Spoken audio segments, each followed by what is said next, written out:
S Lavanya official அப்படின்னு அவங்களோட Instagram ID. இதுலேயும் அவங்க வந்து ஃபுல்லாக டீட்டெயிலாக வந்து அவங்களோட பேய்கொட்டை பற்றி சொல்லியிருக்காங்க.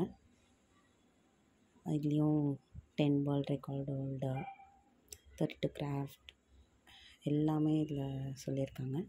இதுலேயும் வந்து அஃபிஷியலாக வந்து லிங்க்ஸும் கொடுத்துருக்காங்க. ஆக்சுவலி நான் அவங்கள ஃபாலோ பண்ணிகிட்டு இருக்கேன்.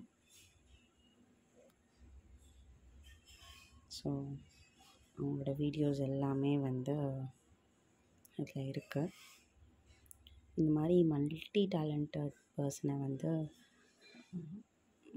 ப்ரமோட் பண்ணுறது எப்படி அப்படிங்கிறது வந்து இதுவாக இல்லை. ஏன்னா ரொம்ப பெரிய விஷயம் இல்லை. ஏன்னா அவங்க என்னை பொறுத்த வரைக்கும் அவங்க ஏற்கனவே சாதிச்சிட்டாங்க. அதை வந்து ப்ரூவ் பண்ணணும்னு என்னை பொறுத்த வரைக்கும் நம்ம சாதித்தது எப்படி அப்படின்னா, நம்ம திறமையை நம்ம வளர்த்துக்கிட்டோம், நமக்கு ஒரு சாட்டிஸ்ஃபேக்ஷன் வந்தாலே வந்து நம்ம சாதிச்சிட்டோம் அப்படின்னு அர்த்தம். அந்த சாதிச்சிட்டதை வந்து இவங்க எப்போயோ பண்ணிட்டாங்க. அதை இப்போது வந்து என்னை பொறுத்த வரைக்கும் அங்கீகாரம் கிடைக்குமா கிடைக்காதா அவ்வளோதான். அவங்க எப்போயோ தொட்டுட்டாங்க. இந்த உலகத்தில் இவங்க தான் லாவண்யா ஒரு டைரக்டர் அப்படின்னு சொல்லிட்டு தெரிஞ்சிக்க தான் இப்போ எல்லோரும் நினைக்கிறாங்க. எனக்கு தெரிஞ்சு லாவண்யா வந்து அதுதான் நினைக்கிறாங்கன்னு நான் நினைக்கிறேன். என் பாயிண்ட் ஆஃப் வியூவிலேருந்து அவங்க எப்போயோ லைஃப்பில் ஜெயிச்சிட்டாங்க.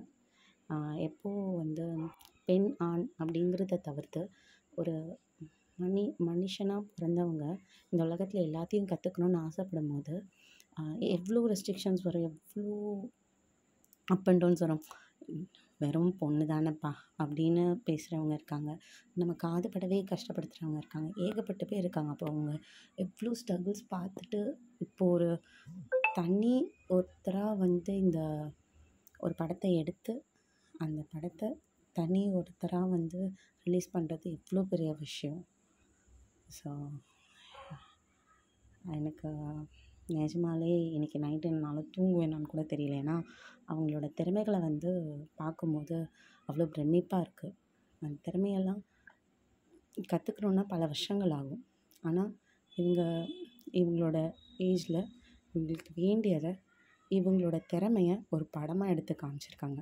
அந்த படத்துலேயும் நம்ம வாழ்க்கைக்கு தேவையான கருத்தை தான் சொல்லியிருக்காங்க.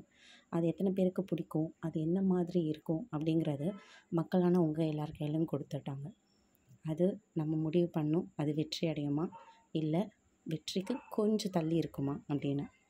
என்னை பொறுத்த வரைக்கும், என் மனசை பொறுத்த வரைக்கும், என் ஃபேமிலியை பொறுத்த வரைக்கும் அந்த படம் எப்போயோ ஜெயிச்சிடுச்சு. அவ்வளோதான். தேங்க்யூ. இந்த வீடியோ பிடிச்சிருந்தா லைக் பண்ணுங்கள், ஷேர் பண்ணுங்கள். உங்களுக்கு ஏதாவது கருத்து இருந்தால் அதை கமெண்ட்டும் பண்ணுங்கள். என்னை பொறுத்த வரைக்கும் நம்ம யூடியூப் சேனலை சப்போர்ட் பண்ணுறவங்க, சப்போர்ட் பண்ணிகிட்ருக்க மெம்பர்ஸ் அவங்க யூடியூப் சேனல்லையும் சப்போர்ட் பண்ணிங்கன்னா எனக்கு இன்னும் ரொம்ப சந்தோஷமாக இருக்கும்.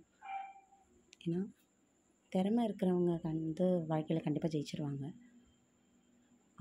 ஸோ நம்மளால் முடிஞ்சது